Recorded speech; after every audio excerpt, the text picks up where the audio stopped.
तो hello guys, welcome back to YouTube channel. Title तो तुम लोगों ने पढ़ लिया होगा। देखो, तुम्हारे एग्जाम चल रहे हैं, अकाउंट्स हो गया, लॉ हो गया, वेरी गुड। अब आ गया तुम्हारा फेवरेट सब्जेक्ट क्वांटिटेटिव, जिसमें आएगा तुम्हारा मैथ्स, स्टैट्स और logical reasoning. Maths, stats and logical reasoning, maths, stats and logical reasoning. तो पहले तो जो न्यू है चैनल पे उनको बता दूं कि यार मेरे फाउंडेशन में थे 93 आउट ऑफ 100 इस सब्जेक्ट में, एंड मैंने 45 मिनट्स में पेपर खत्म कर दिया था और मैंने सवा घंटा हेड डाउन करके सो गया था मैं। बट मैंने रखी थी स्कूल में एडिशनल मैथ्स। तो इससे ये पता चलता है कि जिन्होंने स्कूल में एडिशनल मैथ रखी थी उनको तो एक किक स्टार्ट मिल गया कि भाई तुम्हारे लिए पेपर केक वॉक होने वाला है, तो तुम इतनी टेंशन मत लेना, ठीक है। बट ऐसा भी नहीं है कि बिल्कुल ही मक्खन हो जाएगा, बट ठीक है, एक रिलेटिवली इजी हो ही जाता है भाई, ठीक है। बट जिन्होंने एडिशनल मैथ नहीं रखा था उनको बता दूं कि जिन्होंने रखा था उनके लिए इजी है, बट तुम्हारे लिए टफ नहीं है, तुम्हारे लिए वो नॉर्मल पेपर है।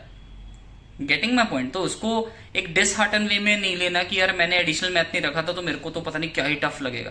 ठीक है, तुम्हारी अगर तैयारी अच्छी है, तुमने पढ़ा है, तो तुम्हारे लिए पेपर पेपर जैसा होगा। जिन्होंने एडिशनल मैथ रखा था उनके लिए इजी होगा, दैट्स द ओनली डिफरेंस। तो अपने आप को इतना कंपेयर करके या डिसहार्टन करने की बिल्कुल जरूरत नहीं है कि तुम्हें पेपर बहुत टफ लगेगा।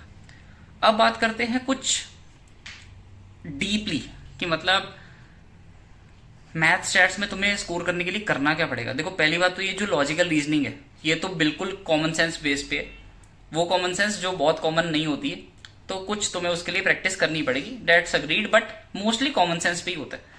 स्टैट्स जो है वो तुम्हारा स्कूल से बहुत आता है, जो तुम्हारा 11th-12th में तुमने इकोनॉमिक्स में स्टैट्स पढ़ा है उसी में से आता है। तो मतलब एक ऐसे बहुत एडिशनल वर्क नहीं करना पड़ता। मेन दिक्कत फंसती है सबको मैथ्स में, क्योंकि मैथ्स तो भाई छोड़े हुए हो गया जमाना।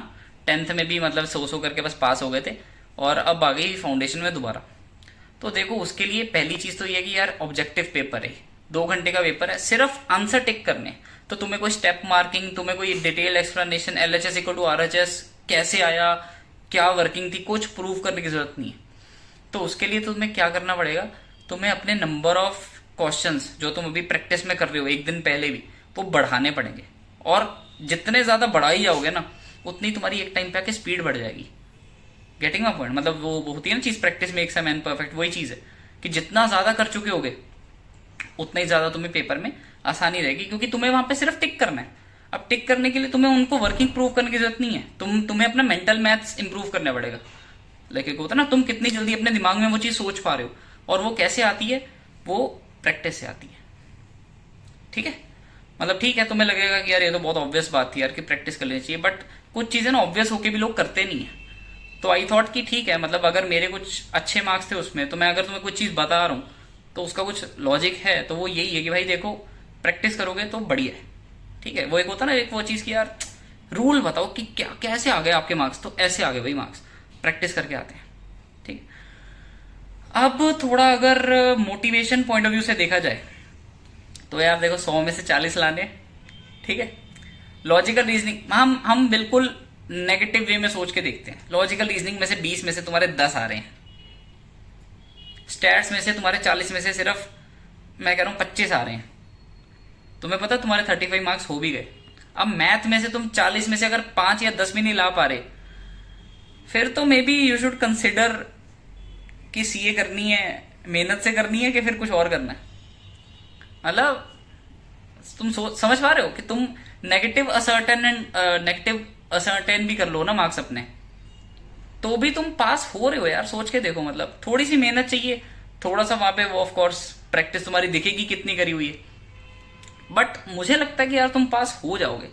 मतलब लॉजिकल रीजनिंग में तो इनफैक्ट ऑनेस्टली अब एक्चुअल मार्क्स बताऊं तो लॉजिकल रीजनिंग में से 20 में से 15 तो बहुत ही नॉर्मल है, बहुत नॉर्मल है। स्टैट्स में से 40 में से 30 बहुत नॉर्मल है। तो तुम्हारे 30 और 15 45 तो यहीं पे हो गए।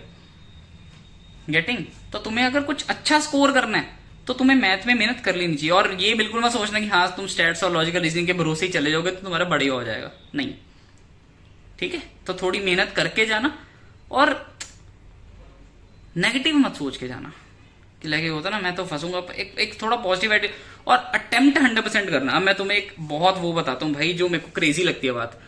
लोग बोलते हैं कि भाई नेगेटिव मार्किंग है, तो मेरे को एक चीज बताओ, तुम्हें थोड़ी सी मैथ यहाँ पे भी समझाऊं मैं।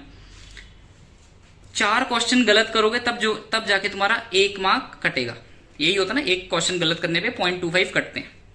बट तुम्हारा अगर सही हो गया तो तुम्हें 1 में से पूरा 1 मार्क मिलेगा। तो लेट से तुम्हें 8 क्वेश्चन नहीं आते, ठीक है, तुम्हारे अगर 8 के 8 गलत हो गए तो उसमें से सिर्फ 2 मार्क्स कटेंगे। बट तुम्हारे अगर 8 में से कोई एक भी सही हो गया, ठीक है, तो तुम्हारे सिर्फ 0.75 कटेंगे। बट 8 में से अगर 2 भी सही हो गए ना तो तुम्हारे कुछ कटेंगे नहीं, सिर्फ ऐड ही होंगे। मतलब समझ रहे हो, 6 क्वेश्चन गलत होने पे कितने कटे, 1.5, और सही होने पे 2 मिल गए तो 0.25 एडिशनल ही मिले।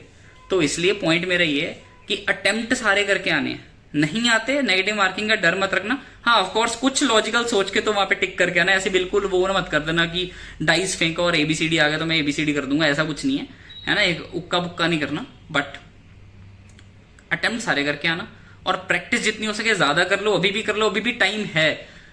एग्जाम से एक दिन पहले तो इतना गोल्डन टाइम होता है ना, मतलब ये तो तुम्हें 1 सेकंड भी यूटिलाइज, 1 सेकंड भी वेस्ट नहीं करना चाहिए, हर एक सेकंड यूटिलाइज करना चाहिए। तो I hope you are getting my point.